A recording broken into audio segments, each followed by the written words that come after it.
Okay, just another video again on the money pit, as I like to call it. I think last time we spoke I was talking about the overheating issue and getting rid of the viscous fan, which, as you can see, is now gone. Loads of space now if you're doing the cam bolt and whatever. Viscous fan's now gone.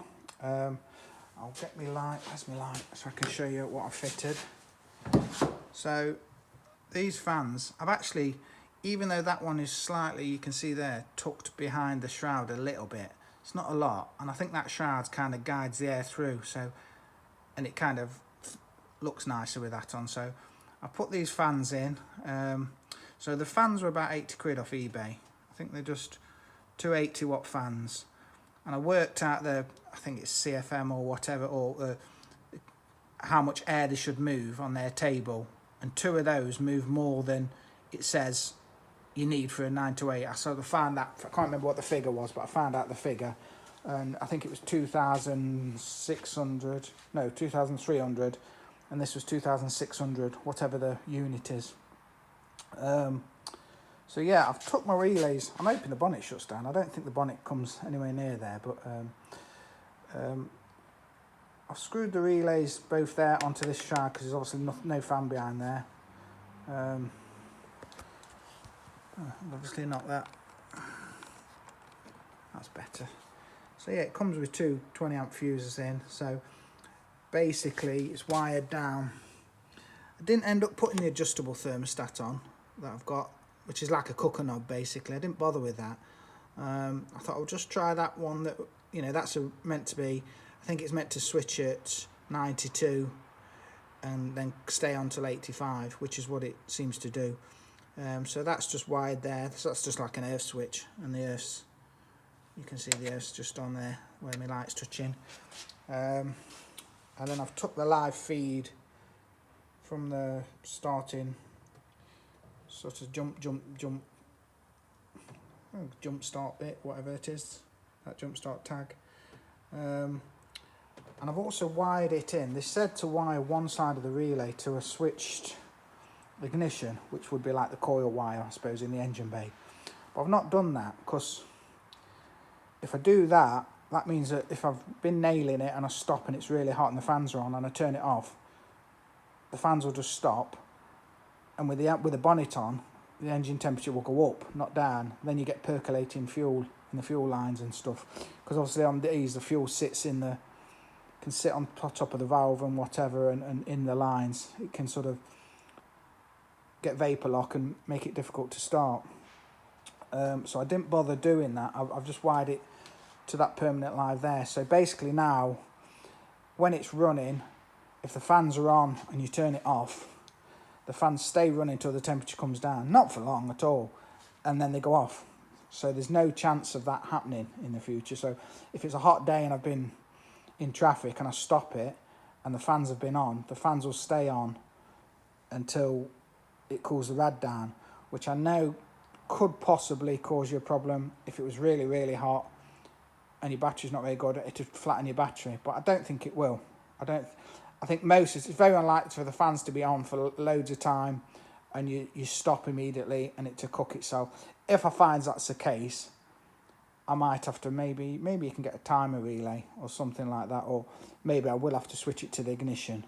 But I don't really want to do that. I think it's better for the engine if it's stopped and it can cool itself down a little bit. So it kind of wired in, as you can see, sort of relays there, clipped along and round the side of the rad. All the wiring is what came with the relay kit. I think the relay kit was like 20 quid. So yeah, it's gone in quite nicely. I sort of bled the system again, and it bled a lot better this time. I sort of squeezed the pipes as it was running, kept doing that while it was getting up to temperature. I think the temperature gauge is a bit iffy. We've spoke about this before, because basically before it was kind of pressurising the pipes a little bit, and the switch, that same switch in the rad wasn't, both rad pipes felt like they were getting hot. That one was hotter than that one. But I wasn't 100% sure about the thermostat opening right, and it wasn't. The little seal behind in the housing behind where the thermostat sits was knackered, as we spoke about before. It's just like a steel ring. I think they all have it. I think the really early ones don't. I don't know what they have, but this isn't the earliest engine anyway. I think this is an 83, 84. And I bought myself a little, it was from Lidl. Or was it Lidl? Yeah, I'm trying to find the seal, so I can show you the seal. Yeah.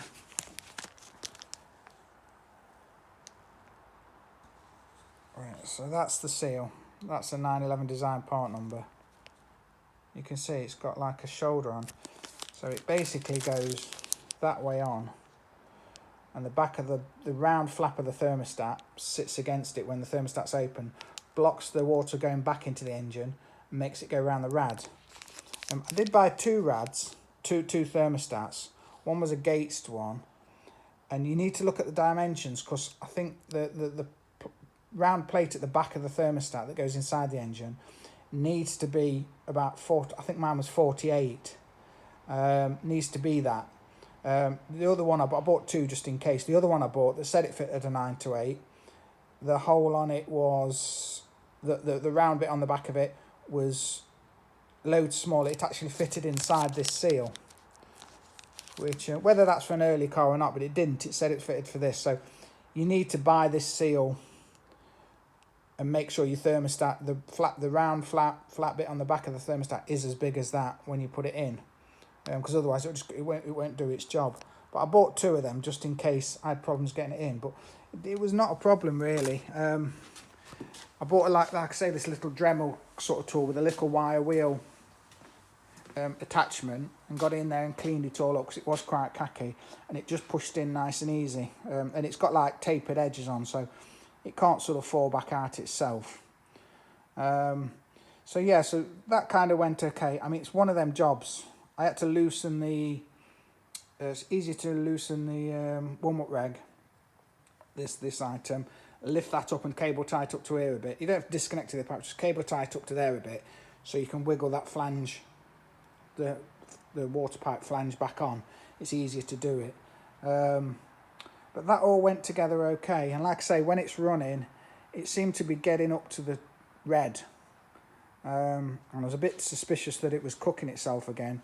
But at that point, when it sort of got near the red, the fans started sort of kicking in and coming on and off, which I've not done before. So that tells me that the water is going through the rad.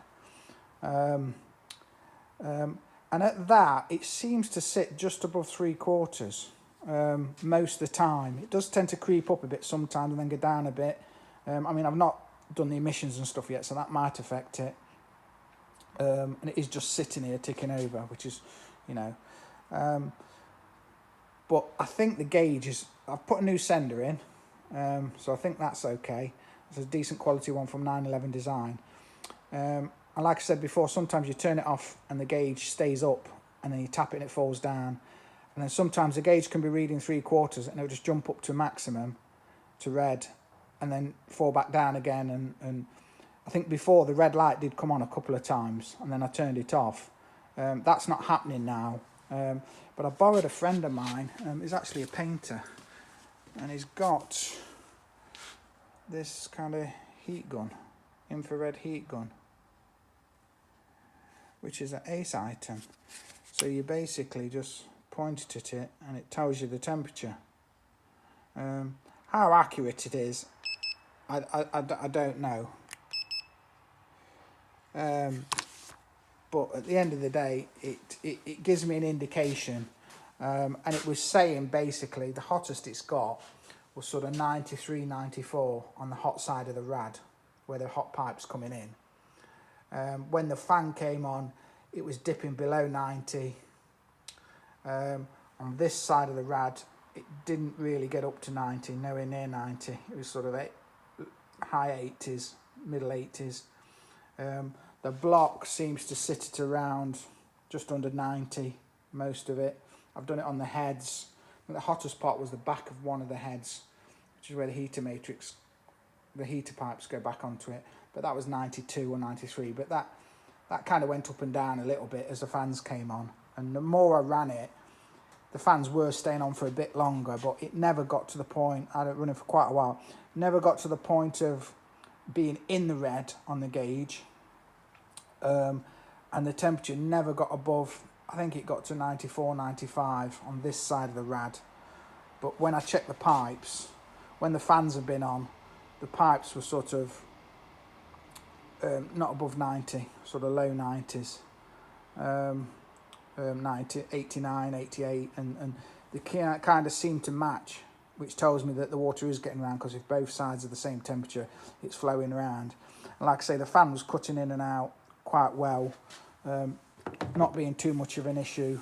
So I think I've just got a dodgy gauge. I have got a cheap aftermarket gauge, which I might see if I can plumb it in somewhere and just wire it in. It's like a cheap Chinese kind of affair, but that doesn't really, the scale on that doesn't start until 100. So it's not going to be much good to me if it's not getting above 100. So I might see if I can find a small one that starts a bit lower. I'd just like another means of checking that. I'm not bothered about the one on the dash particularly working right. I know you can get them refurbed and whatever.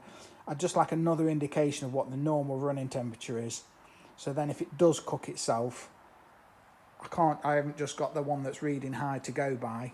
I can, it might be normal. I mean, I'm not familiar with them, but it's definitely not getting in the red anymore, and the fans are coming on off and on, which it should, and I'm happy that it's not overheating, because according to that infrared gun, the temperatures are pretty even, and the fact that the fans are coming off and on, which they didn't do before, so obviously the water wasn't getting around the rad, because it wasn't getting to that sensor, wasn't flowing properly, even though both pipes got hot, it wasn't flowing through and past that sensor. So yeah, so quite a successful day really.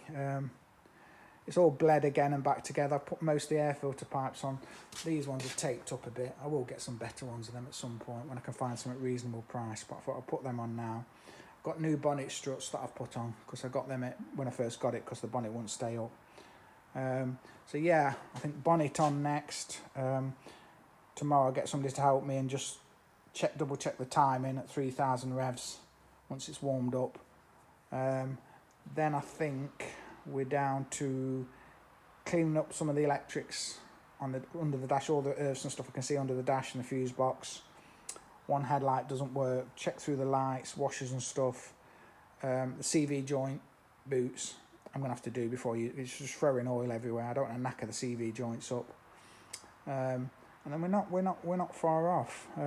Smokes a little bit when it's hot. It's hard to tell if it's rich. It looks like it's a bit sort of bluey smoke, not white sort of smoke. So maybe it's fuel. I think it probably is running a bit rich. But it is really cold outside and the engine's really hot. So I think that some of that's like condensation. But it seems quite happy ticking over. It's ticking over a little bit high. And sometimes it dips up and down a little bit. But obviously the fans are coming off and on. I'm not too worried about that at the moment until I've set the timing. 100% the timing's right and the mixture's right, then I shall see how it goes, and then if it doesn't go right and stuff, then we're down to sort of possibly doing a pressure test on the system and maybe rebuilding the warm-up regulator, which I was trying to avoid doing, but I might end up having to do that. But no, it starts up quite readily when it's warm. When it's cold, it doesn't want to start. It sort of starts and cuts out, and then once you just start it and leave it, and it plods and chuffs a bit, and then it starts ticking over, and then it's happy. And once it's been running, it's completely fine. So I think the cold start isn't working. Something's not quite right with that. It was at one point, but it doesn't seem to be now. So I've got to check at that. But yeah, so we're sort of getting there successfully wise. I found a VW Beetle alternator fan bolt is just about the right length for the power steering. Just about, with no adjustment, but I think once it's worn a bit and bedded in, it'll be sweet. So yeah, all done. I'm going home now. It's a Sunday. I was off last week. I've just come to play today.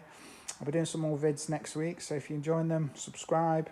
Tell me if where yours runs at normal operating temperature, and is it common, and that kind of thing, because I don't know. First one I've ever had and driven. So okay, see you next time.